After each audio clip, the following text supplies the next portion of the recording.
ఇప్పుడు take home message ఏంటంటే మీకు సమాధానం కలుగునుగాక. అందుకే మత్తయి సువార్తలో యేసుక్రీస్తు ప్రభువారు తిరిగి లేచిన తర్వాత ఆయన నోట్లో నుండి బయటకు వచ్చిన మాట అక్కడ రాయబడింది ఏంటంటే మీకు శుభమవునుగాక. పునరుత్థాన సందేశం శుభం, పీస్. అనేకసార్లు మన కష్టాలు, బాధలు, ఇబ్బందులు ఇవన్నీ కలిగినప్పుడు మనకేమనిపిస్తుంది, దేవుడు నాకు దగ్గరలో లేడే, ఎక్కడో 3వ ఆకాశం అంటే, ఎక్కడో 7వ ఆకాశం అంటే, ఎక్కడో సింహాసనం అంటే, ఎక్కడో ఉన్నాడంటే. ఎవరు చెప్పారు ఎక్కడో ఉన్నాడని? కలవరపడకుడి. ఏసే సమస్యలకు పరిష్కారం, ఏసే కన్నీరు తుడుచువాడు, ఏసే జీవితాన్ని బాగు చేయవాడు. శ్రేష్టమైన ప్రతి ఈవి, పరసంబంధమైన ప్రతి వరము జ్యోతిర్మయుడు తండ్రి యొద్ద నుండి, యేసునొద్ద నుండి వస్తుంది. చదువులో శుభం, ఉద్యోగంలో శుభం, వివాహ ప్రయత్నాల్లో శుభం, సేవలో శుభం, వ్యాపారంలో శుభం, పరిచర్యలో శుభం, ప్రయత్నాల్లో శుభం, చేతి పనిలో శుభం. నీవు చేసి ప్రతి పనిలోనూ శుభము కలుగునుగాకని పునరుత్థానని యేసుక్రీస్తు ప్రభువు వారిస్తున్న వర్తమానం. కనుక ఆయన తిరిగి లేచిన ఈ పర్వదినం క్రైస్తవ లోకమందంతటా జ్ఞాపకం చేయబడుతుంది. అయితే మానవ చరిత్రలో ఒకే ఒక్కడు మరణాన్ని భయపడకుండా మృంగివేసినవాడు, మరణాన్ని రుచి వచ్చినవాడు, మరణాన్ని ఓడించడానికి వచ్చినవాడు, మరణము నుండి తిరిగి లేచినవాడు, మరణాన్ని తుత్తునీలుగా ఓడించినవాడు. ఆయన పేరు యేసుక్రీస్తు ప్రభువు. ఆయన పునరుత్థానాన్ని గురించిన సంగతులు బైబిల్లో చాలా విస్తారంగా రాయబడుతూ వచ్చినాయి. పునరుత్థానం లేదని నమ్మేవాళ్ళు ఈ దినాల్లో ఉన్నారు, ఆ దినాల్లోనే ఉన్నారు. వాళ్ళలో ఒక గుంపుని ఏమంటారంటే సద్దూకయ్యులు అని అంటారు. పునరుత్థానం అనే మాట కొత్త నిబంధనలో 40 సార్లు కనిపిస్తుంది. మొదటిసారి మత్తయి సువార్తలో కనిపిస్తుంది, ఆఖరిసారి ప్రకటన గ్రంథంలో కనిపిస్తుంది. 40 టైమ్స్. సిలువ అనే మాట కొత్త నిబంధనలో 28 సార్లే కనిపిస్తుంది. పునరుత్థానం అనే మాట కొత్త నిబంధనలో 40 సార్లు కనిపిస్తుంది. ఇప్పుడు సంగతి ఏంటంటే ఈ పునరుత్థానాన్ని గురించి పట్టింపు లేకుండా చాలా మనుషులు నమ్మక దానికి రకరకాల ఫిలాసఫీలు అన్నీ పాస్టులేట్ చేసుకుంటూ వచ్చినారు. కానీ పునరుత్థానం వాస్తవం. ఎందుకంటే యేసు ప్రభువారు మరణము నుండి తిరిగి లేచినాడు అనేది వాస్తవం. యేసు ప్రభువారు ఈ భూమి మీద జన్మించడం ఎంత వాస్తవమో, యేసు ప్రభువారు సమాధిలో నుండి తిరిగి లేచాడు అన్నది కూడా వాస్తవం. యేసు ప్రభువారు ఈ భూమి మీద జన్మించడం అన్నప్పుడు ఇచ్చిన మెసేజ్ ఏంటి? A saviour is born. రక్షకుడు దయించినాడు. యేసు ప్రభువారు తిరిగి లేచినాడు అన్నప్పుడు మెసేజ్ ఏంటి? Christ is risen. యేసుక్రీస్తు తిరిగి లేచాడు. A born saviour is not only dead but risen. రక్షకుడిగా ఆయన జన్మించి జీవించి రక్షకుడిగా ఆయన తిరిగి లేచినాడు. కనుక ఆయన తిరిగి లేచిన ఈ పర్వదినం క్రైస్తవ లోకమందంతటా జ్ఞాపకం చేయబడుతుంది. మనం చెప్తుంటాం కదా, మనకి ప్రతిరోజు గుడ్ ఫ్రైడే, ప్రతిరోజు ఈస్టరే. కనుక నో స్పెషల్. ప్రతిరోజు సిలువ మోసేవాడు గుడ్ ఫ్రైడే ఏం స్పెషల్ ఏమి ఉండదు. ఎప్పుడు సిలువ మోయిన వాళ్ళకి ఆ రోజు సిలువ అంటే ఏదో ఇబ్బందిగా ఉంటుంది. కానీ ప్రతిరోజు సిలువ మోసేవాళ్ళకి ఏంటి, ప్రతిరోజు ఆరాధన చేసేవాళ్ళకి ఆ రోజు కొత్తగా ఆరాధన చేసేది ఏముంటుంది? కనుక ప్రతిదినము యేసుక్రీస్తు ప్రభు సిలువ మోస్తూ ప్రతిదినము యేసు ప్రభు యొక్క పునరుత్థాన శక్తిని అనుభవిస్తూ అపోస్తలుడైన అయిన పౌలు అంటాడు కదా, that I may know him and the power of his resurrection. ఆయనను, ఆయన పునరుత్థాన శక్తిని నేను ఎరుగు నిమిత్తము. మీరు అనుమతిస్తే లూకాసు మన్నించండి, మార్కు సువార్త 16:6లో చెప్పబడిన వాక్యంలో ఒక 5 విషయాలు మీ గమనానికి నేను తీసుకురావాలని కోరుతున్నాను. మార్కు సువార్త 16వ అధ్యాయం, మార్క్ చాప్టర్ 16.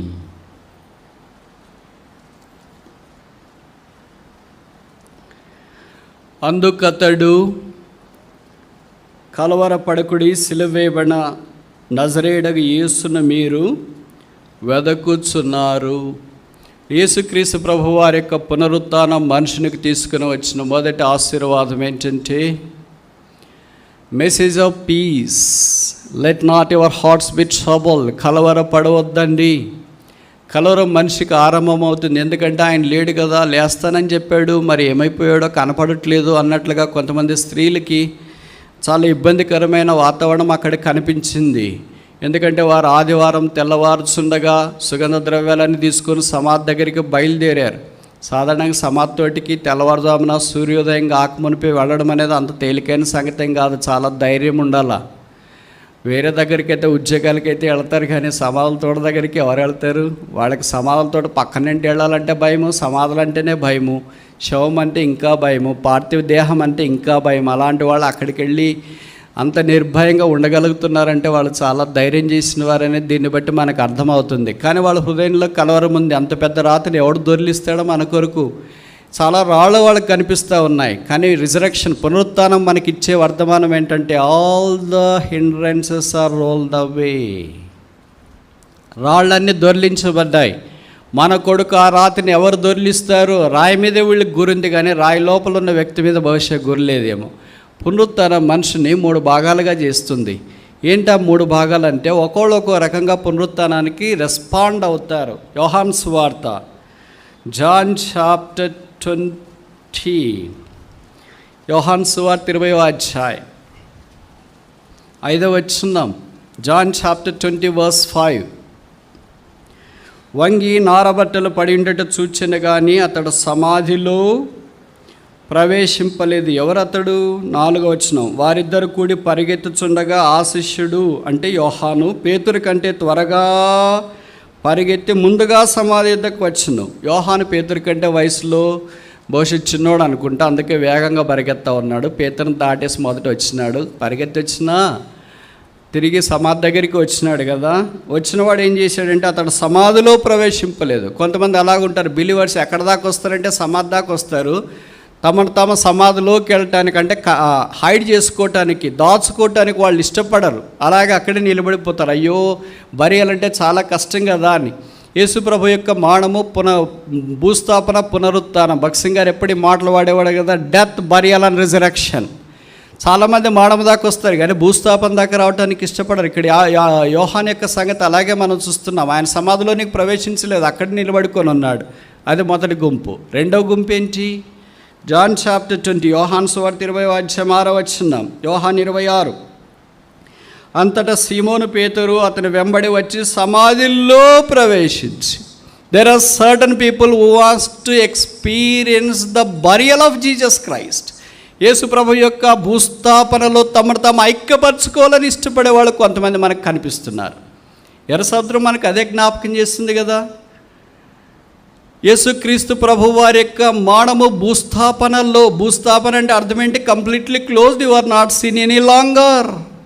పూర్తిగా దాచివేయబడి ఉన్నారు, ఇంక మీరు కనపడరు అంటే ఎవరికైనా ఇష్టమా? వీలైనంత దాకా కనపడటానికి చేయాల్సిన శతకోటి ప్రయత్నాలన్నీ చేస్తుంటాం, కానీ కొన్నిసార్లు కుదరవు అనుకో, అది వేరే విషయం. ఇక్కడ ఈ భక్తుడు పేతురు తాను దాచుకోవటానికి ఇష్టపడినట్లు వాక్యం మనం చూస్తాం. అంటే ఈ wants to identify himself with the burial of Jesus Christ. యేసుక్రీస్తు ప్రభు యొక్క భూస్థాపనతో తాను ఐక్యపరచుకోవాలని కోరేవాడు. అలాంటి వాళ్ళు ఉంటే ఎంత బాగుంటుంది. బహుశా నేను అనుకుంటా ఇదే కారణము, ఇదే హేతువేమో అపోస్తల కార్యాలు 2వ అధ్యాయంలో ఆయన మిగతా శిష్యులందరికంటే తానే లేచి నిలబడి మాట్లాడటానికి హేతువైందేమో. అందుకే ఆయన లేచి వాక్యం బోధించగా వేల మంది రక్షణలోనికి వచ్చినారు. ఎ person who can stand before has to be buried earlier. మొదట పాతి పెట్టబడితేనే తప్ప తర్వాత నిలబడలేడు. మనమేమనుకుంటామంటే పాతి పెట్టబడేది అసలే వద్దు, ఎప్పుడు నిలబడేదే కావాలనుకుంటాం. A person who has not experienced the burial has no standing at all before the people. పేతురు యొక్క జీవితము అలాంటిది మనకు జ్ఞాపకం చేస్తుంది. ఇది 2వ రకం. 3వ రకం యోహాను సువార్త 20వ అధ్యాయం 11వ వచనం. యోహాను 20:11. అయితే మరియ సమాధి బయట నిలిచి ఏడ్చుచుండెను. ఈ 3 రకాలు ఉన్నారు. సమాధి మనుషుల్ని 3 రకాలు చేసింది. మొదటి రకం ఏంటంటే సమాధి బయట ఉన్నోళ్ళు, 2వ రకం ఏంటంటే సమాధి లోపల దగ్గరికి వెళ్ళినోళ్ళు, 3వ రకం ఏంటంటే సమాధి బయట ఉండి ఏడ్చేవాళ్ళు. ఇప్పుడు ఈ 3 రకాల్లో మనం ఏ రకం అంటారు? మొదటి రకమా, 2వ రకమా, 3వ రకమా? అసలు మన రకమే బైబిల్లో లేదా? చాలా రకాలు. నేను ఇందాక చెప్తూ వచ్చినాను కదా, 153 చేపలు పట్టారు యోహాను సువార్త 21వ అధ్యాయంలో చూస్తాను. 153 ఎందుకని? 154 ఎందుకు ఉండకూడదు? 152 ఎందుకు ఉండకూడదు? దీనికి చాలా వర్షన్స్ ఉన్నాయి. ఇప్పుడు నేను అన్ని చెప్పను, కానీ ఒక్క వర్షన్ ఏంటంటే ఆ సముద్రంలో 153 చేపలు స్పీషీస్ డైవర్సిటీ అంటాం కదా. A+B+C లాగా ఉంటుంది కదా, AB అనేది. ఏలు చాలా ఉండొచ్చు, బీలు చాలా ఉండొచ్చు, సీలు చాలా ఉండొచ్చు, కానీ ఒకే ఏనే మనం కొరుకుతాం, ఒకే బీనే తీస్తాం, ఒకే సీనే తీస్తాం. అట్లా ఒక్కొక్క ఫ్యామిలీ నుండి, ఒక్కొక్క స్పీషీస్ నుండి ఒక్కొక్కటి తీస్తే 153 వచ్చినాయి. మరి ఇప్పుడు మనం ఏ రకం మీరు చెప్తారా? నేను చెప్పనా? 154వ రకం. ప్రభుకి స్తోత్రాలు. అన్ని చేపలున్నా బైబిల్లో రాయబడింది ఆ వల్ల పిగలలేదు. అదే సంఘాన్ని మనకు జ్ఞాపకం చేస్తుంది. ఎన్నో రకాలైన మనుషులు, ఎన్నో రకాలైన పరిస్థితులు, ఎన్నో రకాలైన పద్ధతులు, ఎన్నో రకాలైన వాళ్ళు కనిపిస్తున్నారు. కానీ దేవుడు తన వలను చినుక్కుండా కాపాడుతున్నాడు, సంఘాన్ని కరుణిస్తున్నాడు. ఇక్కడ ఈ సమాధి దగ్గరికి వచ్చేటప్పటికే ఇక్కడ కూడా రకరకాలైన ప్రజలు కనిపిస్తూ ఉన్నారు. ఈ సమాధి మనుషుల్ని ఇన్ని రకాలైన ప్రజలుగా వర్గీకరిస్తుంది. మనమే వర్గీకరణలో ఉన్నాం. సమాధాకు వచ్చి చూసి ఏడ్చి కన్నీళ్ళు తుడుచుకొని మన దారిని మనం పోతున్నామా? లేదా సమాధి దగ్గరికి వచ్చి నిలబడి చూసి యేసుప్రభు నింపాడు, నా కొరికే ప్రభా మీకు స్తోత్రాలు, ఇంకొక ఆదివారం కలుస్తా, see you, take care, bye, ఆ టైపా? మూడో రకం అలా కాదు, ప్రభా నువ్వు లేకపోతే నేను ఉండలేను, నువ్వు ఎలాగో లోపటే ఉన్నావు కదా నేను కూడా లోపలికి వస్తున్నాను, లోపలికి దిగే రకమా? పేతురు ఆ రకం. I cannot live without you because you are no more. I want to be no more at all. ఒక బైబిల్ పండితుడు ఇలాగ అన్నాడు, the earth's greatest wound is an empty tomb of Jesus Christ. భూగ్రహానికి కలిగిన గొప్ప గాయం ఏంటంటే కబ్జాలు కాదు, మైనింగ్ కాదు, ఓపెన్ కాస్ట్ మైనింగ్, సింగరేణి అవి తవ్వేవి తీసేవి అవి కాదు, యేసుక్రీస్తు ఖాళీ సమాధి. మిగతా దేన్నన్నా రీఫిల్ చేయొచ్చు. ఓపెన్ కాస్ట్ మైనింగ్లో రీఫిల్లింగ్ అనేది ఒక పెద్ద మెథడ్, ప్రోటోకాల్. ఇక్కడ ఈ సమాధిని రీఫిల్ చేయటానికి లేదు. Nobody can ever refill this empty tone. This is the greatest wound for the earth. ప్రపంచము, భూమి ఆ ఖాళీ సమాధిని పూడ్చుకోలేనంత గొప్ప గాయం భూమికి కలిగింది. యేసుక్రీస్తు ప్రభువారు లేచినాడు గనుక కలవరపడకుడి. దీన్నే బైబిల్లో రాయబడింది, why do you seek the living among dead. సజీవుడైన వారిని మృతుల్లో మీరు ఎందుకు వెతుకుతున్నారు? భక్సింగ్ గారు ఆరంభ దినాల్లో సంఘం ఆరంభించబడక మనకు చెన్నైలో ఒకసారి 11 రోజులు మీటింగ్ పెడితే థీమ్ ఏమి ఇచ్చినాడు తెలుసా? ఇదే ఇచ్చినాడు, why do you seek the living among dead. సజీవుడైన వారిని మృతుల్లో ఎలా వెతుకుతున్నారు? మాకు ఒక్క పూట చెప్పాలంటే కష్టంగా ఉంది, కానీ ఆయన 11 రోజులు ఏం చెప్పినాడో తెలియదు. పరిశుద్ధాత్మ దేవుడు బలమైన కార్యం చేశాడు. అనేకులు మృతతుల్యమైన కార్యముల నుండి, మృతతుల్యమైన ఆచారముల నుండి, మృతతుల్యమైన పద్ధతుల నుండి, మృతతుల్యమైన మానవ సంబంధమైన వాటన్నిటి నుండి తప్పించబడి సజీవుడైన యేసును అంగీకరించడానికి, వెంబడించడానికి తీర్మానం చేసుకున్నారు. యేసుక్రీస్తు ప్రభువారు మనలో నిజంగా లేచున్నాడంటే కొలస్సీ 3:1 అదే జ్ఞాపం చేస్తుంది కదా, మీరు క్రీస్తుతో కూడా లేపబడిన వారైతే. ఆయన ఒక్కడే లేస్తే మనకేమి? I'm also risen with him. ఆయన ఒక్కడే పాత పెడితే నాకేంటి? I'm also buried with him, I'm crucified with him, I'm buried with him, I'm also risen with him. ఆయనతో పాటు నేను సిలువ వేయబడి ఉన్నాను, ఆయనతో పాటు నేను సమాధి చేయబడినాను, తిరిగి ఆయనతో పాటు నేను లేస్తున్నాను. క్రీస్తుతో పాటు లేచిన ఎడల పైనున్న వాటినే వెదకుడి. పైనున్న దాని మీదే మన గురి, మన గమ్యము ఉండాలని దేవుని యొక్క కోరిక. ఇక్కడ ఈ వాక్యంలో మనకు జ్ఞాపం చేయబడేది, పీస్ బి అంటు యు, మీకు సమాధానం కలుగునుగాక. అందుకే మత్తయి సువార్తలో యేసుక్రీస్తు ప్రభువారు తిరిగి లేచిన తర్వాత ఆయన నోట్లో నుండి బయటకు వచ్చిన మాట అక్కడ రాయబడింది ఏంటంటే, మీకు శుభమవునుగాక. పునరుత్థాన సందేశం శుభం, పీస్. పీస్ అనే ఒకే ఒక ఇంగ్లీష్ పదానికి తెలుగులో 4-5 పదాలు వాడబడ్డాయని నేను ఇంతకుముందే చెప్తూ వచ్చిన. దాంట్లో ఒకటి ఏంటంటే శుభం, శుభం, శుభం. యేసును అంగీకరించకపోతే యేసు ప్రభు సెలవిస్తున్నాడు, పునరుత్థానుడైన యేసుక్రీస్తు ప్రభు వారు ఇచ్చే సందేశం, నీకు శుభము కలుగునుగాక, పాప క్షమాపణ శుభము కలుగునుగాక, మారు మనస్సు శుభము కలుగునుగాక, చదువులో శుభం, ఉద్యోగంలో శుభం, వివాహ ప్రయత్నాల్లో శుభం, సేవలో శుభం, వ్యాపారంలో శుభం, పరిచర్యలో శుభం, ప్రయత్నాల్లో శుభం, చేతి పనిలో శుభం, నీవు చేసి ప్రతి పనిలోనూ శుభము కలుగునుగాకని పునరుత్థానుడైన యేసుక్రీస్తు ప్రభు వారిస్తున్న వర్తమానం. ఇందాక ఓడిపోయావా, సొమ్మసిల్లిపోయావా, డస్సిపోయావా, నా జీవితం ఇంతే అని యేసును అంగీకరించకుండా అలాగే జీవిస్తూ ఉంటే ఇంకా మృతతుల్యమైన దాంట్లోనే ఉన్నావు. కానీ యేసును అంగీకరిస్తే ఆ మృతతుల్యమైనది యేసుక్రీస్తు ప్రభు వారు పునరుత్థానముగా మార్చేవాడు. ఆయన మాత్రం ఇలాగ మార్చగలడు. కారణం ఏంటంటే ఆయన మరణాన్ని ఓడించినాడు. భయం అంటే బయటికి మనం చెప్తాం కానీ నాకేం భయం లేదని. కొంతమంది అలాగే చెప్తుంటారు, నేను ఎవడికి భయపడను, నేనేం భయపడను అని. హిట్లర్ కంటే గొప్పవాళ్ళ వాళ్ళు? మనమే నన్ను చూస్తే భయపడుతుందని చెప్పిన హిట్లర్లా అంటాడు. రాత్రే భార్య పక్కన ఉంటే పెళ్ళి 24 గంటలు కూడా గడవక మునిపే, ఆమెతో మాట్లాడక మునిపే, వారి జీవితం కొనసాగించబడక మునిపే ఇంత ఘోరంగా ఎవరైనా కరడగట్టిన నేరస్తుడైనా అలాగ సరిపోతాడా? మానమంటే మానవునికి ఎంత భయం చూడండి. అదొక ఊరిలో భార్యాభర్తలు ఉన్నారు. వారిద్దరు చాలా అందంగా ఆత్మీయంగా ఉన్నారు. కొన్ని రోజులు గడుస్తున్నాయి. తెలుగులో ఒక సామెత ఉంది కదా, ఒక్క రోజులో బండ్లు అయితే బండ్లు ఓడలు అవుతాయని. అలాగే చక్కగా నడుస్తున్న ఈ కుటుంబంలో భార్య లోకాన్ని విడిచింది. భర్త ఒక్కడే మిగిలాడు. కుమారుడు ఒక్కడే ఉన్నాడు. కుమారునికి తల్లి లేని లోటు రానియకూడదని, సిబ్లింగ్స్ తోబుట్టువులు కూడా లేరు కదా, వాళ్ళ లేని లోటు రానియకూడదని వాళ్ళ నాన్న ఎంతో భద్రంగా జాగ్రత్తగా పెంచి అంత ఇంత యూనివర్సల్ డిగ్రీ బీటెక్లో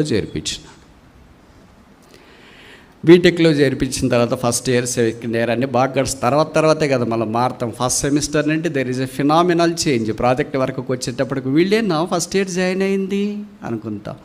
ప్రాజెక్ట్ వర్క్ చేసేది వీళ్ళేనా అనుకుంటాం. ఎంతో మార్పు కనిపిస్తూ ఉంటుంది. అమాయకంగా ఫస్ట్ సెమిస్టర్లో వచ్చినప్పుడు ఏం తెలియకుండా అలాగే పల్లెటూరుల మాదిరి వచ్చినట్లుంటారు.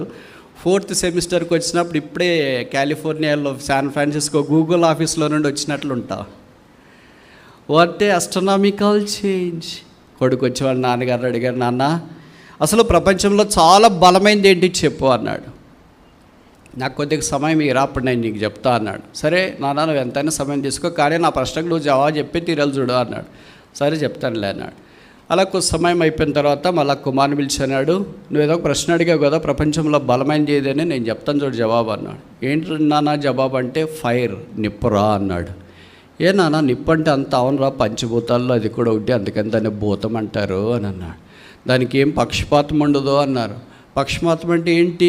పక్షపాతం అంటే ఏంటంటే ఎవరిని చూడదు, లెక్క చేసి చిన్నపిల్లలైనా కాల్చేస్తుంది, పెద్దోళ్ళైనా కాల్చేస్తుంది, పెద్దోళ్ళైనా కాల్చేస్తుంది, చిన్న పోరుగుడ్సులైనా కాల్చేస్తుంది, వీధులు కాల్చేస్తుంది, ఊర్లు కాల్చేస్తుంది, దేన్నైనా కాల్చేస్తుంది, న్యూస్ పేపర్ కాల్చేస్తుంది, చివరికి మీ దగ్గర డబ్బులున్నా కూడా వేసినా కూడా అది కాల్చేస్తుంది, ఇండియా నోట్లైనా డాలర్లైనా దేనైనా కాల్చేస్తుంది, మీ దగ్గర పాన్ కార్డు ఆధార్ కార్డు ఏ కార్డు అయినా సరే ఇట్లే కాల్చేస్తుంది, పాస్పోర్ట్తో సహా.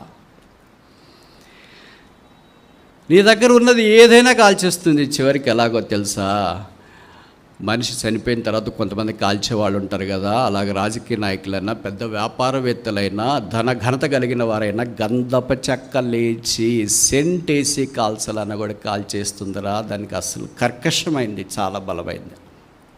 ఈ యవనస్తుడు ఖాళీగా ఉన్నాడు కదా వీకెండ్, అందుకనే పోయి అడిగాడు, అగ్ని నువ్వు చాలా పవర్ఫుల్ అంటా. నేను చాలా టూ మచ్ పవర్ఫుల్ తెలుసా, నా దగ్గర ఎవరు నిలబడలేరు. చిన్నోళ్ళైనా పెద్దోళ్ళైనా, పల్లెైనా పట్టణమైనా, హాస్పిటల్ అయినా, ఇల్లు అయినా, వాకిలైనా, డబ్బైనా, పట్టాలైనా, సర్టిఫికెట్లైనా ఏదైనా నేను కాల్చేస్తా, చివరికి మనిషిని కూడా కాల్చేస్తా.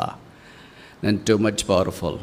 మరి నీకింటి ఇంకా ఎవరు బలమైన వాళ్ళు లేరంటే ఉండరు, కానీ ఏం చేస్తావు? నాకు కూడా కొన్నిసార్లు బలహీనత వస్తుంది. ఏంటి నీ బలహీనత అని అంటే, నీళ్ళు చల్లితే నేను కూడా ఆరిపోతా, అందుకే ఫైర్ ఇంజన్ తీసుకుని వచ్చి అలాగ నీళ్లు చల్లేస్తారు, నేను కూడా అలాగ టప్పని ఆరిపోతా అని అన్నారు. అప్పుడు యవనస్తుడు ఫైర్ ఇంజన్ దగ్గరికి లేదా నీళ్ళ దగ్గరికి వెళ్ళాడంటే, నీళ్ళు మీరు చాలా పవర్ఫుల్ అంట కదా, మరి ఏమనుకున్నా ప్రపంచంలో 70% అంతా మాదే, 30% భూమి, ఆ 30%లో మీరెక్కడ? ఆ మీరులో మీరు అస్సలు ఊహించుకోలేదు తెలుసా, అంత తక్కువనిది. మేము ఫుల్ పవర్ఫుల్. ఒక్కసారి అఖండ ప్రవాహం వచ్చింది అనుకోండి, దేన్నైనా అలాగే ముంచేస్తాం, ఊరికి కొట్టుకొని పోతుంటాం, వరదలు వచ్చినాయి అంటుంటారు కదా, హెవీ ప్రిసిపిటేషన్ అంటారు కదా. అప్పుడు నీళ్ళ దగ్గరికి వెళ్ళి అడిగాడు, మీరు నీళ్ళు మీరు చాలా పవర్ఫుల్ అంటే, మేము చాలా పవర్ఫుల్, కానీ ఏం చేస్తావు, మాకు కూడా కొంత బలహీనత ఉంది, మేము కూడా లోబడాల. ఎవరికి లోబడతారు? సూర్యుడికి. వేసవికాలంలో కిరణాలు పంపిస్తాడు, ఆరిపోతాం తెలుసా. చెరువులు ఆరిపోయినాయి, చెలిమిలు ఆరిపోయినాయి, డ్యాములు ఆరిపోయినాయి, నదులు ఆరిపోయినాయి, అన్నీ ఆరిపోయినాయి కనుక చేపలు కూడా లేవు, పక్కనకి వెళ్ళిపోయాయి. సూర్యకిరణాలు చాలా పవర్ఫుల్ మాకంటే, సూర్యుడు చాలా పవర్ఫుల్ అంటే. యవనస్తుడు మళ్ళీ సూర్యుని దగ్గరికి వెళ్ళాడు. సూర్యుడు నువ్వు చాలా శక్తివంతమంత పవర్ఫుల్ అంటే, మరి ఏమనుకున్నా 4వ దినం దేవుడు నన్ను చేసినాడు పెద్ద జ్యోతి, పగలనేలని నాకే పేరు పెట్టేసాడు. అప్పటి నుండి ఇప్పటిదాకా వెళ్తానే ఉన్న, రాత్రి అయినా పగలైనా నేను అసలు నిద్రపోను తెలుసా. వాళ్ళు నిద్రపోవాల్సిందే, నేను మాత్రం పొరపాటు కూడా నిద్రపోను. నేను చాలా పవర్ఫుల్ అని సూర్యుడు చెప్పాడంట. కానీ ఏం చేస్తాను, నాకు కూడా బలహీనత ఉంది. సూర్యుడా నీకేంటి బలహీనత అంటే, నా కిరణాలు కూడా ఆపుతాయి మేఘాలు వస్తే. తుఫాన్ వస్తుంది కదా అప్పుడప్పుడు, సైక్లోన్ అంటాం కదా, మేఘాలు వస్తాయి కదా. ఒకరోజు 2 రోజులు 3 రోజులు కూడా సూర్యుడు కనపడ్డు కదా. మీరు ఇంట్లో వాషింగ్ మిషన్కి వేసిన బట్టలు ఆరాలన్నా కూడా ఏమో ఎండే లేదు, ఆరకుండా అలాగే ఉన్నాయి, ముగ్గిపోయినాయి. కనుక మేఘాలు వచ్చేస్తే నేను అసలు కనపడను, నన్ను ముంచేస్తే తెలుసా, మేఘాలు చాలా పవర్ఫుల్ అన్నాడు. అప్పుడు మేఘాల దగ్గరికి వచ్చి ఇలాగ అన్నాడంటే, అవనవసరం మేఘాలు మీరు చాలా శక్తివంతులు అంటే మరి ఏమనుకున్నారు, టూ మచ్. ఇశ్రాయేల్ని నడిపించింది యేసుప్రభు మాతోనే. మేము ఆగితే ఆగల, లేకపోతే లేదు. 6 లక్షల కాలబలాన్ని మేమే నడిపించినాం. 1 రోజు 2 రోజులు కాదు, తమాష కాదు, నెక్స్ట్ లెవెల్ 40 ఏళ్ళు నడిపించినాము. అంటే మీరు అప్పటి నుండి ఇప్పటిదాకా నడిపిస్తే ఎప్పుడైనా మేమే నడిపించేది, అంతా మాదే ఉండేది అని ఇలాగన్నీ మేఘాలు చెప్తున్నా. మీరు చాలా పవర్ఫుల్ అంటే పవర్ఫుల్లే, కానీ మాకు కూడా బలహీనత ఉంది. ఏంటి మీకేంటి బలహీనత ఏంటి, ఏం చేస్తామని మాకు కూడా ఏదో కొద్దిగా దేవుడు పెట్టేశాడుగా, గాలి వస్తే కొట్టుకొని పోతామో. ఏం గాలి, సుడిగాలి. అలాగే మేఘాలు వర్షించినట్లు వస్తూనే ఉంటాయి. పెన్నుగాలి వస్తే మేఘాలు ఎక్కడికి వెళ్తే దూదిపిండి వల్ల ఎగిరిపోతాయి. కనుక గాలి చాలా పవర్ఫుల్ అని. గాలి అంటే వేరే గాలి కాదు, మీరు వేరే గాలి అనుకున్నారు, విండ్. కనుక ఇప్పుడు ఈ గాలి దగ్గరికి పోయాడంటే ఆనెస్ట్, గాలి మీరు చాలా పవర్ఫుల్ అంట, శక్తి అసలు మీ శక్తికి ఎవరు లేపుతారంటే టెంట్లు ఇల్లు వాకిళ్ళు ఏదంటే ఏదో లేపేస్తున్నారంట. ఏమనుకున్నవారు మేమంటే, అట్లా ఇట్లా కాదు, చెట్లు సహా వేళ్లతో పెకలించబడతాయి, వెహికల్స్ కూడా పోతాయి, కార్లు గాలిపటాకలు మొదలై లేస్తాయి. మేము ఏదో సైలెంట్గా ఉన్నాం, కానీ కొద్దిగా మాకు కూడా ఇబ్బంది కలిగింది అనుకో, మేము అంత తేలిక ఊరికే ఉండే రకం కాదు అన్నారు. కానీ ఏం చేస్తాం, మాకు కూడా బలహీనత ఉంది. మీకేం బలహీనత అంటే, అప్పుడు బాగా వీసేటప్పుడు పర్వతాలు అడ్డమొస్తాయి, హిమాలయాలు లాంటివి. అందుకే చాలా పవర్ఫుల్ అయిపోయినాయి, మేము చాలా బలహీనం అయిపోతున్నాము. ఆ కొండలు లేకపోతే, ఆ పర్వతాలు లేకపోతే అసలు మమ్మల్ని ఎవరు ఆపలేరు తెలుసా అన్నారంట. ఇప్పుడు యవనస్తులు కొండల దగ్గరికి వెళ్ళారండి. కొండలు మీరు చాలా శక్తివంతులు అంటే పవర్ఫుల్ అంటే ఏమనుకున్నాం, మేము పైకి కనిపించేది తక్కువ, లోపల చాలా ఉంది మాకు. అంటే మీకు తెలుసు కదా, పర్వతాలు పైన తక్కువ కనిపిస్తాయి, లోపల ఎక్కువ బాగా ఆక్రమించి, మా పొడవు ఎంతో తెలియదు, వెడల్పు ఎంతో తెలియదు, ఎత్తు ఎంతో తెలియదు, ఏదో వాళ్ళు అలాగ అనుకుంటున్నారు. ఊరికే 10 కిలోమీటర్లు ఎత్తని వస్తున్నారు, జెండాలు పారుతున్నారు, పోతున్నారు, అంతే తప్ప అసలు మేమంటే ఏమనుకున్నాం, దేశ విదేశాలకు వ్యాపించి ఉన్నాం. బలం మా దగ్గర, కొండల దగ్గరికి మనుషులు వచ్చినారంటే ఆక్సిజన్ కూడా దొరక సచ్చేవాళ్ళు ఉన్నారు తెలుసా. ఆయన కొండలు అన్నాయంట. ఏం చేస్తున్నాడు, మనుషుడు చాలా బలమైపోయాడు. నిజమా, మనుషుడు నీకేం చేస్తాడు, ఏం చేస్తావు, అంత కబ్జాలు చేసి ఆక్యుపై చేసి దున్ని జేసీబీలతో కొట్టుపడేసి మా రూపాలు మార్చేసి టనల్స్ కట్టేసి రిసార్ట్లు కట్టేసి అది కట్టేసి ఇది కట్టేసి మాకేం రూపమే అక్కడ బోర్డు చేసిపోయాడు. అందుకే మనుషుడు చాలా పవర్ఫుల్ అన్నారు. యవనస్తుడు ఇప్పుడు మనుషుని దాకా వెళ్ళాడండి. మనుషుడా, నువ్వు అందరికంటే పవర్ఫుల్ అంటే కదా, మరి టూ మచ్ పవర్ఫుల్. ఉండేది 5 అడుగులే, కానీ ఆకాశానికి నిచ్చెనలు మెట్లేస్తా తెలుసా. చంద్రమండలానికి మీదకి వెళ్ళింది ఎవరు అనుకున్నావు, కాలు పెట్టింది ఎవరు అనుకున్నావు, జెండా బాతింది ఎవరు అనుకున్నావు, అసలు చందమామ దగ్గరికి వెళ్ళేది ఎవరు అనుకున్నావు. అసలు మనిషి ఇక్కడ కూర్చొని రాకెట్ కంట్రోల్ చేస్తాడు కంప్యూటర్లో తెలుసా, ఇక్కడ కూర్చొని మెసేజ్లు పంపిస్తాం అమెరికాకి తెలుసా నీకు, సోషల్ మీడియా పెట్టి ఇలాగ అన్నీ చెప్తా ఉంటే మనిషి నువ్వు చాలా గొప్పోడే, చాలా గొప్పోడే కానీ ఏం చేస్తావు, అప్పటిదాకా బాగున్నా, అప్పటి నుండి బలహీనం అయిపోయినా, అప్పుడు వీక్ అయిపోయినా, అప్పుడు మాడం వచ్చింది నాకు. మాడం చాలా బలమైంది. ఇప్పుడు మాడం దగ్గరికి వెళ్ళి అడిగాడు, మానవు చాలా బలమైంది కదా. అవును, నేను చాలా బలమైంది. ఆది కాండమునంటే నా బలమేమో తెలుసా, దేవుడే చెప్పాడు, నువ్వు మంటిలో నేను తీసిపోయాను, నువ్వు మన్నైపోతావు అని అన్నాడు. అందుకని నేను వస్తే ఖాళీకి వెళ్ళను. నేను కాదు, మరణం చెప్పింది. నేను భూమి మీదకి వస్తే ఖాళీకి వెళ్ళను. గుంపలు యాక్సిడెంట్లు కావచ్చు, రోగాలు కావచ్చు, ఇంకేదైనా కావచ్చు, మనుషుల్ని అలా చెరపట్టుకొని పోతా. ఈ భూమి మీద నుండి నేను పైకి నేను సింగిల్గా వచ్చిన గుంపులుగా మనుషులు తీసుకొని వెళ్తా. కాకపోతే ఏం చేస్తాం, నేను కూడా వీక్ అయ్యా. అరే నువ్వెందుకు బలహీనమైనావు, నేను ఎందుకు బలహీనమయ్యానంటే 4000 సంవత్సరాల మానవ చరిత్రను ఒక్కసారిగా నా కబంధ హస్తాల్లో బంధించి దీర్ఘకాలంగా జీవించిన మనిషిని కూడా మానాన్ని రుచి చూపించిన చరిత్ర నాది. ఆగిపోలేదు. 4000 సంవత్సరాలు అలాగ జరిగింది. ఆ తర్వాత కాలము సంపూర్ణమైనప్పుడు దేవుడు తన కుమారుణ్ణి పంపెను. ఆయన పేరు యేసుక్రీస్తు. ఆయన శిలువ మీదకి వెళ్ళాడు. ఆయన శిలువలో మానవుని యొక్క పాపాన్ని భరించినాడు, చనిపోయాడు, సమాధిలోకి వెళ్ళాడు. ఆయన తిరిగి లేచాడు. ఓ మానమా నీ ముల్లెక్కడా, ఓ సమాధి నీ విజయం ఎక్కడా? మానవములు పాపమునకున్న బలము ధర్మశాస్త్రమని మానాన్ని మృంగి వేశాడు, మానవములను తుంచి వేశాడు, మానాన్ని ఓడించినాడు, మానాన్ని జయించినాడు, మానాన్ని తొత్తునీలుగా చేశాడు. మానమికి అధికారం లేకుండా, రాజ్యం లేకుండా మానాన్ని ఓడించినాడు. ఆ మానాన్ని మృంగి వేసిన ఒకే ఒక్కడు, మానాన్ని జయించిన ఒకే ఒక్కడు, మానను ఓడించిన ఒకే ఒక్కడు, మానను రుచించిన ఒకే ఒక్కడు, పేరు యేసుక్రీస్తు ప్రభువు. మానమంటే ప్రతి మానవుడు తల వంచినాడు. చంద్రమండలానికి వెళ్ళొచ్చిన మానవుడు నీల్ ఆర్మ్స్ట్రాంగ్ కూడా చనిపోయాడు. ప్రపంచాన్ని పరిపాలిస్తున్న అధినేతలు కూడా చనిపోయారు. అడాల్ఫ్ హిట్లర్ లాంటి వాడు చనిపోయాడు. అయితే ఒకే ఒక్కడు, ఒకే ఒక్కడు, ఒకే ఒక్కడు చరిత్రను శాసించిన వాడు దేవుడు, పేరు యేసుక్రీస్తు. ఆ మానాన్ని తిరిగి లేచిన యేసుని గురించి మేము ప్రకటిస్తున్నాం. మానమంటే భయంతో దిక్కుదోచక అలాంటి పరిస్థితుల్లో ఉన్నావా అంటే, యేసుప్రభుని నమ్ముకుంటే మరణం లేదండి అని మీరు అనవచ్చు. మేము భౌతికమైన మరణాన్ని గురించి మాట్లాడట్లేదు. ఇప్పుడు యేసుప్రభు రెండవ రాకడ వస్తే ఎవరైతే యేసునందు విశ్వాసం ఉంచినారో వారందరికీ భౌతికమైన మరణం లేకుండా ఈ దీన శరీరాలు మహిమగల శరీరాలుగా మార్చబడతాయి. అయితే యేసుప్రభు యొక్క రాకడ ఆలస్యమైతే వారు భౌతిక మరణం పొందటానికి దేవుడు సిద్ధపరచవచ్చు. అయితే రెండవ మరణం, నరకం, వేదనకరమైన స్థలం, పాతాళం, అగ్నిగుండం వారికి ఇక లేదు. యోహాను 5లో రాయబడింది, నా మాట విని నన్ను పంపిన వాని యందు విశ్వాసముంచు ప్రతి వాడు తీర్పులోనికి రాక మరణములో నుండి జీవములోనికి దాటాడు. ఆ యేసుక్రీస్తు ప్రభువు మరణాన్ని ఓడించి మరణాన్ని బ్రింగివేసినాడు. మరణము ఇక నిరక్తకమైంది యేసుక్రీస్తులో. మాడములు తెంచివేయబడింది యేసుక్రీస్తులో. సమాధి ఖాళీగా ఉంది యేసుక్రీస్తు ప్రభువులో. ఇది నాన్న యేసుక్రీస్తు ప్రభువారు మానవుని కొరకై ఆ సమాధిని జయించి పరలోక స్థలాల్లో ఆసీనుడై ఉన్నాడు. ఆ పునరుత్థానమైన క్రీస్తును మేము ప్రకటిస్తూ ఉన్నాం. ఆ యేసుని ఇంకా అంగీకరించకపోతే యేసునందు విశ్వాసం ఉంచు. యేసుక్రీస్తు ప్రభువారు సమస్తాన్ని జయించి జయశూరుడుగా తిరిగి లేచినాడు. ఆ యేసు రక్తం ప్రతి పాపం నుండి కడిగి పవిత్రులుగా చేస్తుంది. ఏసే సమాధానం, ఏసే నెమ్మది, ఏసే శాంతి, ఏసే జీవం, ఏసే పరలోకానికి మార్గం, ఏసే మానవ జీవితాన్ని మార్చగలడు. చాలాసార్లు ఇలా మేము ప్రకటిస్తుంటే మీరేమనుకుంటారంటే, మా సమస్యలు మాకున్నాయి, అవన్నీ తీరితే అప్పుడు యేసుని నమ్ముకుంటాం.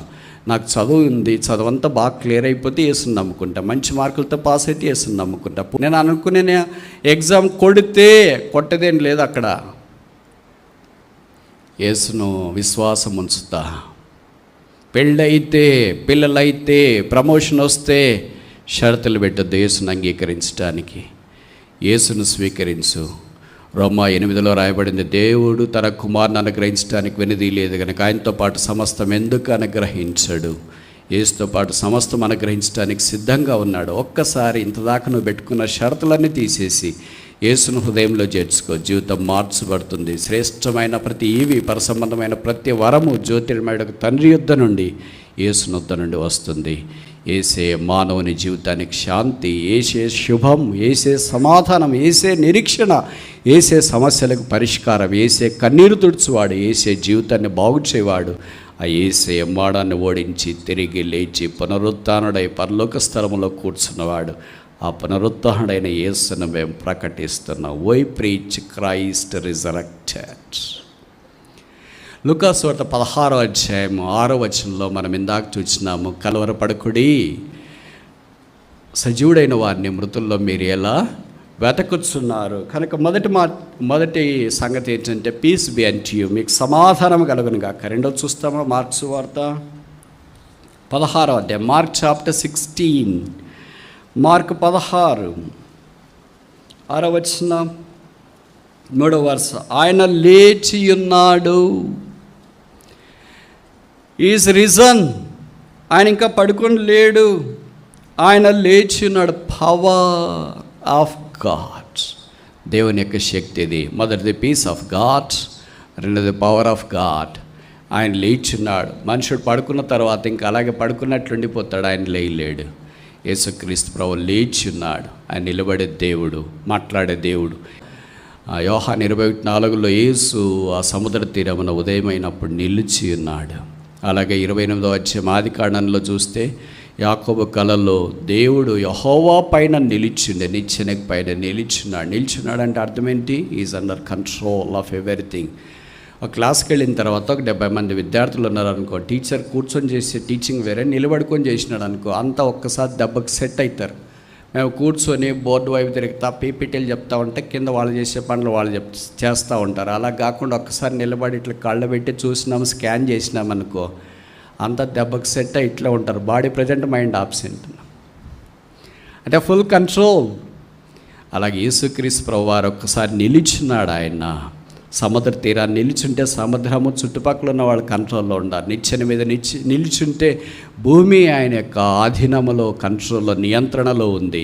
ఈ దినాన ఆయన సంఘములో నిలిచి ఉన్నాడు కనుక ఆయన యొక్క శక్తిని వెల్లడి చేయాలని కోరుతున్నాడు. ఆయన బైబిల్లో రాయబడింది, ఆయన లేచి ఉన్నాడు, ఆయన మృతుడు కాడు. మనందరికీ చాలా పరిచయమైన ఒక సంగతి తెలుసు కదా, ప్రపంచ క్రైస్తవ లోకానికి ముఖ్యంగా ఈ ప్రొటెస్టెంటిజంకి ఆద్యుడు మార్టిన్ లూథర్. ఆయన కూడా జర్మనీ నుండి వచ్చినాడు. చూడండి, ఒకే దేశమే ఇద్దరు రకాలైన మనుషులు వచ్చినారు. మార్టిన్ లూథర్ లాంటి గొప్ప భక్తుడు వచ్చినాడు, అడాల్ఫ్ హిట్లర్ లాంటి గొప్ప నియంత కూడా వచ్చినాడు. కానీ కొన్నిసార్లు ఒకే స్థలమే రకరకాల మనుషులు ఉంటారు, ఒకే ఫెలోషిప్పే రకరకాలుగా ఉంటారు. మార్టిన్ లూథర్ గారి మాదిరి ఉంటే ఎంత బాగుండ్రు. వారు చాలా దేవుడి కొరకు ప్రయాసపడ్డారు కనుక రోమా 1:17 వారు నమ్మిన వాక్యము, the just shall live by faith, నీతిమంతుడి విశ్వాసం మూలమున జీవించును. యాత్రలో సాగిపెట్టేటప్పుడు ఈ దినాల్లో ఉన్నంత ప్రోత్సాహం, పురికొల్పు, భుజం తట్టి ధైర్యపరిచేది ఆ దినాల్లో తక్కువ కదా.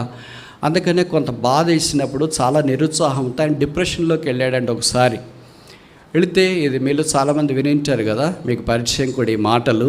కొన్ని స్నేహితులు చెప్పారంట, నువ్వు ఇంట్లో ఉంటే ఇలాగే ఉంటావు, ఏదో ఆలోచిస్తా, నీరసంగా నిస్పృహలతో ఉంటావు, బయటికి అలాగే వెళ్ళేసి వస్తాను అంటే సరే అని అన్నాడంట. బయటికి అలాగే వెళ్ళి అంతా చేసి వచ్చారు. ఒక 2-3 రోజులు తిరిగేసి వచ్చినారు. కానీ ఆయనలో ఏమీ ఆ డిప్రెషన్లో ఏం మార్పు లేదు. అందుకే ఆయన వచ్చి తిరిగి ఇంట్లో కూర్చున్న తర్వాత ఇంక స్నేహితులు వదిలేసి వెళ్ళిపోతారు కదా. ఆయన భార్య ఉంది, ఆయన పేరు క్యాథరిన్. వాళ్ళకి 6 మంది పిల్లలు, 6 డజన్. ఆ దినాల్లో 6 డజన్ మినిమం. ఆమె ఓ దినాన ఉదయకాలం లేచి ఆయన కుర్చీలో, వాళ్ళ చైర్స్ ఉంటాయి కదా, ఎవరు వాళ్ళు అలా ఆయన కుర్చీలో కూర్చొని బైబిల్, ఆయన డెస్క్, వర్కింగ్ డెస్క్ అంతా కూడా పెట్టుకొని అక్కడ కూర్చొని ఉంటే, ఉదయకాలం ఆయన భార్య, 6 మంది పిల్లలు అందరూ నల్ల డ్రెస్ వేసుకున్నారంట. నల్ల డ్రెస్ వేసుకొని ఆయన దగ్గరికి వచ్చారు. వచ్చి ఇంకా ఆయన మామూలుగా మాట్లాడతాడు కదా, ఎందుకు ఇలాగున్నా Cathy, why you are putting on this black dress? పిల్లలందరూ చూసి అడిగాడంట. అప్పుడు ఆమె చెప్పిందంట, జీసస్ ఇస్ డెడ్, యేసు చనిపోయాడు. ఆయనకు ఒక్కసారిగా ఒళ్ళు జలధరించినట్లయింది. అంటే నాకే వాక్యం చెప్తుంది ఈ అమ్మాయి. అప్పుడు అన్నాడు, yes my Jesus is dead but is not in the sepulchre, is risen. ఆయన సమాధిలో లేడు, ఆయన లేచున్నాడు. మరి ఆయన లేస్తే ఎందుకు ఇలాగా? మీరు నల్ల డ్రెస్ వేసుకుంటే ఎవరైనా భూస్థాపనకి వెళ్తారేమో అని అనుకున్నాను అని. అంటే భూస్థాపనకి వెళ్ళేటప్పుడు నల్ల డ్రెస్ వేసుకోవడం వెస్ట్రన్ స్టైల్. యేసుక్రీస్తు ప్రభువారు సమాధిలో నుండి లేచినారు కనుక అది ఆయనకు ప్రోత్సాహం వచ్చి తిరిగి ఆయన డిప్రెషన్లో నుండి కోలుకోవటానికి ప్రభువు ఆయనకు సహాయం చేసినాడంట. అనేకసార్లు మన కష్టాలు, బాధలు, ఇబ్బందులు ఇవన్నీ కలిగినప్పుడు మనకేమనిపిస్తుంది? దేవుడు నాకు దగ్గరలో లేడే, ఎక్కడో 3వ ఆకాశం అంటే, ఎక్కడో 7వ ఆకాశం అంటే, ఎక్కడో సింహాసనం అంటే, ఎక్కడో ఉన్నాడంటే. ఎవరు చెప్పారు ఎక్కడో ఉన్నాడని? బైబిల్ చెప్తుంది ఆయన మనకు సమీపంగా ఉన్నాడు అని. బైబిల్ చెప్తుంది కొత్త నిబంధనలో ఆయన మీలో ఉన్నాడు.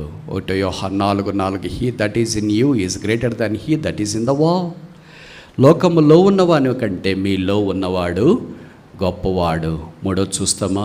Mark chapter 16:6. మార్క్ సువార్త 16వ అధ్యాయము 6వ వచనం.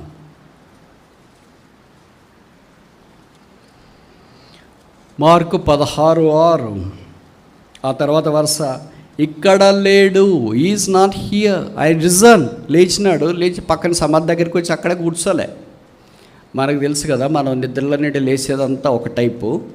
లేచిన తర్వాత పడక మీద దొరుకుతూ ఉంటాం కొద్దిసేపు, అది ట్రాన్సిషనల్ పీరియడ్, బఫర్ జోన్.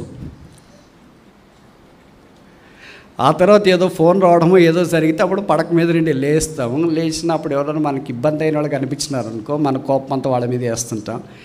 ఇదంతా దాంట్లో నుండి బయటికి రావడానికి, ఆ ట్రాన్స్లో నుండి బయటికి రావడానికి కొంత టైం తీసుకుంటుంది. ప్రభు అలా కాదు, is not here, is risen. ఆయన లేచి ఉన్నాడు. లేచినాడు. మరి ఎక్కడున్నాడు? ఇక్కడ లేడు. ఇక్కడ లేడంటే ఎక్కడ అవుతుండాలిగా. ఇప్పుడు మనం అడిగామనుకో, పలానా వేర్ ఇస్ దట్ బ్రదర్ అంటే ఈజ్ నాట్ హియర్, ఆయన ఇక్కడ లేడు, బట్ ఈ మస్ట్ బి సమ్వేర్ ఎల్స్. ఎక్కడ అవుతూ ఉండాలి? Where is he. మీరు అనుమతిస్తూ ఒక 5 విషయాలు చూయించిన. ఎక్కడున్నాడు? వారు ఆయన ఇక్కడ లేడు. ఇక్కడంటే సమాధిలో లేడు. ఆయన ఎక్కడున్నాడు? 5 స్థలాలలో ఆయన చేస్తున్న పరిచర్య మనకు జ్ఞాపకం చేయబడుతూ వచ్చింది. మొదటి హెబ్రీ పత్రిక 7వ అధ్యాయం, హెబ్రీ చాప్టర్ 7. హెబ్రీ పత్రిక 7వ అధ్యాయము 25వ వచనం. Hebrew chapter 7 verse 25. హెబ్రీ పత్రిక 7వ అధ్యాయం 25వ వచనం. ఈయన తన ద్వారా దేవుని యుద్ధకు వచ్చు వారి పక్షమున విజ్ఞాపన చేయుటకు నిరంతరము జీవించుచున్నాడు. ఎందుకనికి? విజ్ఞాపన చేయటానికి. అందుకే మలాకి 3:6 భక్సింగ్ గారికి ఇష్టమైన వాక్యమే, యెహోవానైన నేను మార్పు లేని వాడను కనుక యాకోబు సంతతైన మీరు లయము కాలేదు. ఆయన మన పక్షాన్ని విజ్ఞాపన చేస్తున్న ప్రధాన యాజకుడు. ఈజ్ నాట్ హియర్, ఆయన ఇక్కడ లేడు. మరి ఎక్కడున్నాడు? పరలోకంలో మన పక్షాన విజ్ఞాపన చేస్తున్నాడు. ఈజ్ అవర్ ఇంటర్సీసర్, మన విజ్ఞాపనకర్త. రెండవది, యోహాను రాసిన మొదటి పత్రిక 2వ అధ్యాయం, 1 John chapter 2 verse 1. యోహాను రాసిన మొదటి పత్రిక 2వ అధ్యాయం, 1 John chapter 2 verse 1, మొదటి వచనం. నా చిన్న పిల్లలారా, మీరు పాపం చేయకున్నట్టుగా ఈ సంగతులు మీకు రాయిస్తున్నాను. ఎవడైనాను పాపం చేసిన యెడల నీతిమంతుడైన యేసుక్రీస్తు అన్న ఉత్తరవాది తండ్రి యొద్ద మనకున్నాడు. ఇక్కడ లేడు. ఎక్కడున్నాడు? తండ్రి యొద్ద ఉన్నాడు. తండ్రి యొద్ద ఎవరైనా ఉత్తరవాది. ఈజ్ అవర్ అడ్వకేట్, మన లాయర్. మనకు తెలుసు కదా, కేసు బలమంతా లాయర్ని బట్టి ఆధారపడి ఉంటుంది, డాక్యుమెంట్లను బట్టి తక్కువే ఉంటుంది. లాయర్ ఫుల్ పవర్ఫుల్ అనుకోండి, డాక్యుమెంట్లు అట్లా సామాన్యంగా ఉన్నా కూడా ఉంటుంది. మన లాయర్ ఎవరు? యేసుక్రీస్తు ప్రభువు. సాతాను మనవి చాలా నేరారోపణలన్నీ చేస్తున్నా, యేసుక్రీస్తు ప్రభు అనే ఉత్తరవాది తండ్రి యుద్ధం అనుకున్నాడు కనుక ఆయన ద్వారా, ఆయనను బట్టి, ఆయన మూలమున మనము పాపక్షమాపణ పొంది పరిశుద్ధులుగా జీవించడానికి హేతువవుతుంది. మూడవది, యోహాను సువార్త 14వ అధ్యాయం, John chapter 14 verse 1 నుండి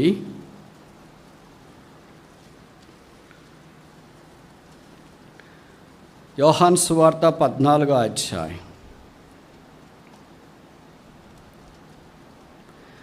2వ వచనం. నేను మీకు స్థలము సిద్ధపరచ వెళ్ళుచున్నాను. ఆయన ఇక్కడ లేడు. ఎక్కడికి వెళ్ళాడు? స్థలం సిద్ధపరచడానికి వెళ్ళాడు. Is our preparator. మనకు ఆయన స్థలము సిద్ధపరచువాడుగా కనిపిస్తున్నాడు. మూడవది, మన్నించండి, 4వది హెబ్రీ పత్రిక 4వ అధ్యాయం, హెబ్రీ చాప్టర్ 4 verse 13. హెబ్రీ పత్రిక 4వ అధ్యాయము 13వ వచనం. Hebrew chapter 4 verse 13.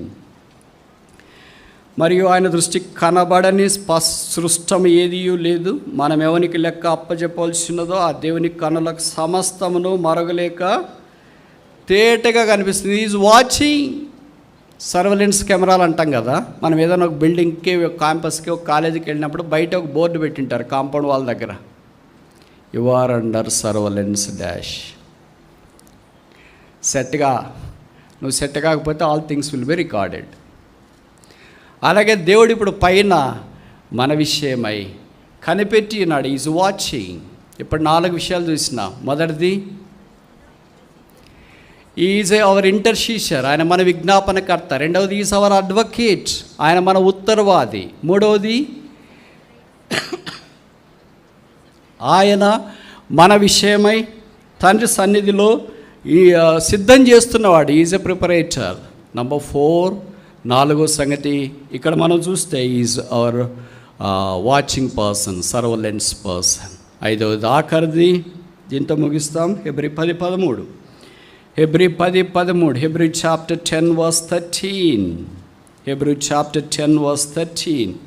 హెబ్రీ 10:13. ఈయన అయితే పాపముల నిమిత్తం సదాకాలం నిలిచి ఒక్క బలిని అర్పించి అప్పటి నుండి తన శత్రువులు తన పాదములకు పాదపీఠముగా చేయబడే వరకు కనిపెట్టుచు దేవుని కుడి పార్శ్వమున ఆసీనుడాయను. ఏం చేస్తున్నాడు? Waiting God. కనిపెట్టుచూ అన్నాడు. దేవుని కుడి పార్శ్వమున ఆసీనుడైనాడు. ఆయన ఇక్కడ లేడు, మరి ఎక్కడున్నాడు? ఏం చేస్తున్నాడు? ఆయన ప్రశ్నలకు ఇప్పుడు 5 జవాబులు చూసినాం. 3 విషయాలు మనకు జ్ఞాపకం చేయబడుతూ వచ్చినాయి. మొదటిది ఏంటంటే పీస్ ఆఫ్ గాడ్, దేవుని సమాధానం. మీకు శుభం, మీరు కలవర పడొద్దు, మీరు ధైర్యంగా ఉండండి, గో ఇన్ పీస్. రెండవది ఏంటంటే ఆయన లేచి ఉన్నాడు, పవర్ ఆఫ్ గాడ్, ఆయన శక్తిని మనకు జ్ఞాపకం చేస్తుంది. మూడవది ఆయన ఇక్కడ లేడు, పొటెన్షియల్ ఆఫ్ గాడ్, దేవుని యొక్క అధికారాన్ని, పనిని అది మనకు జ్ఞాపకం చేస్తుంది. సమయాన్ని బట్టి నేను ముగించడానికి ప్రయత్నం చేస్తా. ఇప్పుడు టేక్ హోమ్ మెసేజ్ ఏంటంటే మనము ఆయనతో పాటు లేపబడిన వారమైతే పైన వాటిని ఎతకాల. కొలస్సీ 3లో అదే మనకు జ్ఞాపకం చేయబడుతుంది. If you are risen with Christ seek the things that are above. పైన ఏమున్నాయి? ఏ కంటికి కనబడలేదు, చెవికి వినబడలేదు, మనిషి హృదయానికి గోచరం కాలేదు.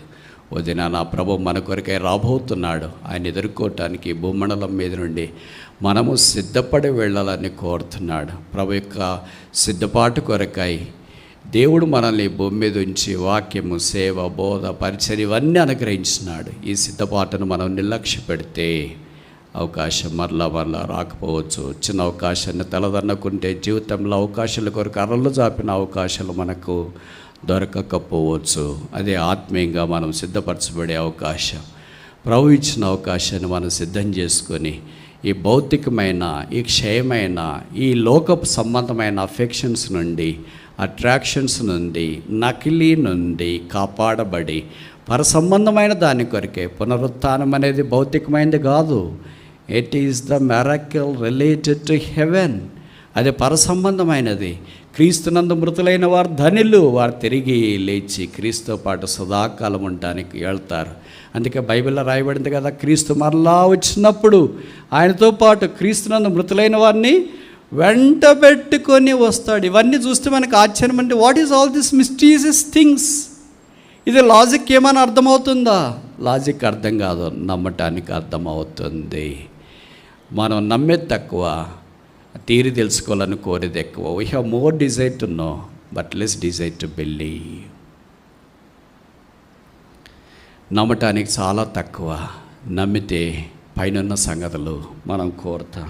ఒక చిన్న కథ చెప్పి నేను ముగించడానికి ప్రయత్నం చేస్తా. అదొక ఊరు. ఆ ఊరిలో తండ్రి కూతురు జీవిస్తున్నారు. కూతురు పెరిగి పెద్దగైంది. అమ్మ చిన్న వయసులోనే చనిపోయింది.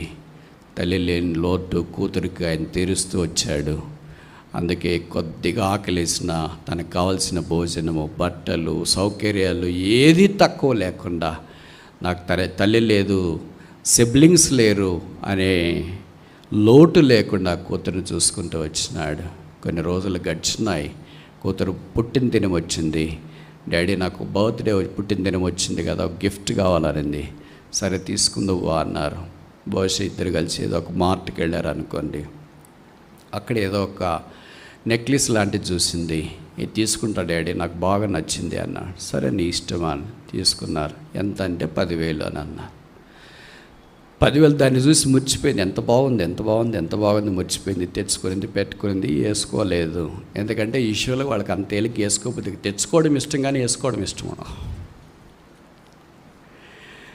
ఇప్పుడు జరిగింది ఏంటంటే వాళ్ళ నాన్న ఒక నెల తర్వాత వచ్చి అమ్మాయిని అడిగాడు, అమ్మాయి ఏమి వేసుకోవట్లేదంటే వేసుకోవట్లేదు డాడీ అని.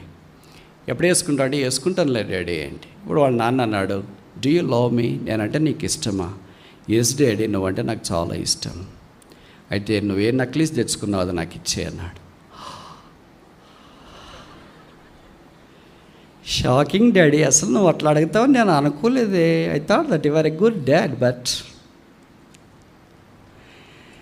అది ఎందుకు అడుగుతున్నావు డాడీ అంటే, అది నువ్వు నాకు ఇచ్చే, నేనంటే ఇష్టమన్నావు కదా. సో నేనంటే ఇష్టమన్న తర్వాత నేను ఏది అడిగితే నువ్వు అది ఇచ్చేయాలి. Otherwise it says that you do not like me and love me any longer. పో డాడీ, ఎప్పుడు నువ్వు అట్లా అంటావు కానీ అదే ఇది ఇదే, నువ్వు నా హృదయంలో ఉన్నావు, ఇది బయట ఉంది అని. బయటిది హృదయం అంత కావాలా బిడ్డ అన్నాడు తెలంగాణ భాష. సరే, ఒక 3 నెలల తర్వాత మళ్ళీ డాడీ వచ్చి అమ్మాయిని అడిగాడు, కూతురు నువ్వు నన్ను ప్రేమిస్తుంది, do you love me? Yes dad, I love you doubly surely. అయితే నువ్వు నన్ను ప్రేమిస్తే అది ఇచ్చేసే, నెక్లెస్ ఇచ్చేయి. డాడీ ప్లీజ్, ఆ నెక్లెస్ మర్చిపోయి మీకు ఏదైనా అడుగు, బండి అడిగినా, వాచ్ అడిగినా, మొబైల్ అడిగినా, ఏది అడిగినా ఇస్తా, దయచేసి నెక్లెస్ మాత్రం అడగొద్దు. అలాగే దాదాపు 1 సంవత్సరం గడిచిపోయింది. కొత్త సంవత్సరం రాబోతుంది, తన బర్త్డే. అప్పుడు వచ్చి అడిగింది, డాడీ ఈసారి నాకు పుట్టినదినం వస్తుంది కదా, ఏం కొనిస్తావు అని అన్నాడు. అప్పుడు డాడీ అన్నాడు వాళ్ళ నాన్న, నేనంటే నీకు ఇష్టమా? Do you love me? నన్ను ప్రేమిస్తున్నావా? Yes dad, I love you deeply to the core. డైలాగ్స్కి ఇంగ్లీష్కి ఏం కొడుతుండదు, నేర్చుకున్నాం కదా. అంటే రియా? Yes dad real. అంటే అది తీసుకున్న నెక్లెస్ అన్నాడు. Daddy, it is so painful today, నా బర్త్డే వస్తుంది, నువ్వు నన్ను ఇంత బాధ పెడతావని అనుకోలేదు. మరొకరిని ప్రేమించిన తర్వాత బాధ ఉంటుంది, నువ్వు నన్ను ప్రేమిస్తున్నావు కనుక బాధ ఉంది, అది తీసుకున్నా. రియల్ డాడ్, నువ్వు నిజంగా నమ్ముతున్నావు అది ఇవ్వాలని? Yes, I want that. అసలు ఏంటంటే ఇది విచిత్రం, అసలు ఇది నాకు అసలు అర్థమే కావట్లేదు, నీ మెంటాలిటీనే అర్థం కావట్లేదు, దాన్ని పట్టుకుని ఎలా ఆడుతున్నావు ఏంటి? Yes, I want that. అప్పుడు తీసుకొని వచ్చి వాళ్ళ నాన్న చేతిలో పెట్టింది. బర్త్డే రాబోతుంది. అప్పుడు వాళ్ళ నాన్న వెల్వెట్ బాక్స్లో ఉన్న ఇంకొకటి తీసుకొని వచ్చి పెట్టాడు. What is this? ఇదేంటి daddy? This is love gift, నీ బర్త్డే కొరకు నేను తీసుకొని వచ్చిన. ఓపెన్ చేయమంటావు డాడీ? ఎస్, ఓపెన్ చేయి.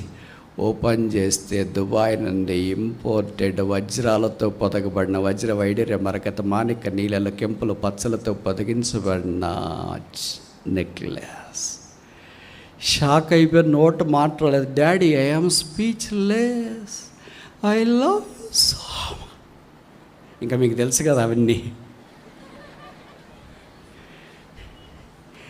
ఇప్పుడు ప్రశ్న అడిగి, డాడీ ఇది ఎప్పుడు కొన్నావు నీవు? పోయిన సంవత్సరం కొన్నా. నేను లేకుండానే కొన్నావా? ఇద్దరు కలిసి వెళ్ళాం. నాకు చూపించలేదే? చూపించలేదు. ఆ రోజు ఏ రోజు కొన్నావు? నువ్వు అది కొనుక్కున్నావు 10,000ది, నేను ఇది లక్షలు పెట్టుకున్నాను నీ కొరకు. ఇన్ని రోజులు నేను 10,000 పెట్టుకుని ఉంటే నువ్వు లక్షలు పెట్టుకుని ఉన్నావా? ఎందుకు ఇవ్వలేదు మరి నాకు అప్పుడే? అందుకే నీకు ఇవ్వాలని నీ దగ్గర పాత్ర నేను అడిగాను, కానీ నువ్వు ఇవ్వలేదు. ఎందుకు డాడీ నువ్వు అది అడిగావు? నువ్వు తీసుకునింది ఏదో తెలుసా? ఏందో తెలుసా? ఈ మధ్యలో కొత్త పేర్లు వచ్చిన వాటికి. పాతకాలంలో ఏమనేవాళ్ళు అంటే, బంగారుకి చేస్తే రోల్డ్ గోల్డ్ అనేవాళ్ళు. దారెమ్మడి పోయేది కొనుక్కునేది, పెళ్ళికి పేరెంటానికి పెట్టుకుని మళ్ళీ తీసేది పడేసేది వచ్చి. దానికి కొత్త పేరు పెట్టి ఇమిటేషన్ జ్యువెలరీ. వావ్, చూస్తేనే ఆశ్చర్యం. ఇమిటేషన్ జ్యువెలరీ అన్న పేర్లు మాత్రం సూపర్గా ఉంటాయి కదా. అంటే సేమ్ అట్లే ఉంటుంది, నకిలీ, డూప్లికేట్, ఇట్స్ నాట్ ఒరిజినల్. వజ్రం మాదిరిగా అనిపిస్తుంది, వజ్రం కాదు. ముత్యాల మాదిరిగా అనిపిస్తుంది, ముత్యాలు కాదు. ఒరిజినల్ మాదిరిగా అనిపిస్తుంది, ఒరిజినల్ కాదు, ప్లాస్టిక్ది. నీ దగ్గర ఉండే నెక్లెస్ డూప్లికేట్, ప్లాస్టిక్ది. మనకు తెలుసు కదా, పూలు ఇంటి బయట పూలు కుండీలు మాదిరిగా అనిపిస్తుంటాయి, ఇది ఒరిజినల్ కాదు, ప్లాస్టిక్.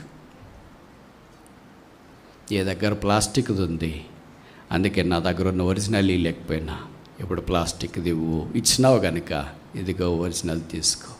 డాడీని అలాగా హత్తుకునింది, ఏడ్చింది. Daddy, I missed this original one for 1 year. ఒక్క సంవత్సరం నేను దీన్ని మిస్ అయిపోయాను, ఈ డూప్లికేట్ దాంతో నేనున్నాను. కథ కట్ చేస్తామా? మనకు అప్లై చేసుకోవటానికి ప్రయత్నం చేస్తామా? దేవుడు కూడా మనకు ఆ పరలోకంలోని శ్రేష్టమైన సంగతులన్నీ ఒరిజినల్ ఇవ్వాలని కోరుతున్నాడు. మనం ఏం చేస్తున్నామంటే చుట్టుపక్కల హైదరాబాదు లోకం అనే ప్లాస్టిక్ని పట్టుకొని, అబ్బా ఎంత బాగుంది, అది ప్లాస్టిక్ ఎంత బాగుంది, ఇమిటేషన్ జ్యువెలరీ. ప్రభువు మన కొరకే సిద్ధపరిచిన నిత్య రాజ్యము, ఆ నిత్య మహిమ సింహాసనము, ఆ 1000 ఏండ్ల పరిపాలన మన ఊహకు జ్ఞానమునకు మించినది. దానికి దేవుడు మనల్ని వారసులుగా చేశాడు, కుమారులుగా చేశాడు, కుమార్తెలుగా చేశాడు, పాలివారిగా చేశాడు. ఆ స్వాస్థ్యాన్ని పొందాలని ప్రభు కోరి మనల్ని ప్రోత్సాహపరుస్తుంటే, ఇమిటేషన్ జ్యువెలరీ పట్టుకొని, డూప్లికేట్ పట్టుకొని, ప్లాస్టిక్ పట్టుకొని, ప్రభువా ఎంత బాగుంది, ఎంత బాగుంది, ఎంత బాగుంది. తండ్రి ఎంత బాధపడిపోతున్నాడు. You are not loving me, you are not loving me, you are not loving me. No dad, I am loving you. Where is the evidence that you love me? నువ్వు నన్ను ప్రేమిస్తున్నావు అంటానికి రుజువు ఏంటి? లోకమంతా పట్టుకొని ఉండి యేసును ప్రేమిస్తున్నామంటే రుజువు ఏంటి? అందుకే పునరుత్థానుడైన యేసు తిరిగి లేచిన తర్వాత శిష్యుడైన పేతురుతో చెప్పిన ప్రశ్న, లవ్ ఇస్ దౌ మీ, నన్ను ప్రేమించున్నావా? ఇక్కడ నుండి వెళ్ళక మనపు ఈ లోకాన్ని అంతా పట్టుకొని ఉంటే దేవుడు మన కొరకై సిద్ధపరిచిన ఒరిజినల్ దాన్ని మనం పొందలేము. ఈ డూప్లికేట్ దాని చుట్టే మనం చూస్తాం. వదినాన ప్రభు వచ్చినప్పుడు ఈ లోకాన్ని విడిచిపెట్టినప్పుడు డూప్లికేట్ది, నకిలీది, ఫోటో కాపీది, జిరాక్స్ కాపీది, తర్వాత ఇంకేంటి ప్లాస్టిక్ది, ఇవన్నీ విడిచిపెట్టినప్పుడు ఒరిజినల్ చూసినప్పుడు విభ్రాంతిని అందుతాం.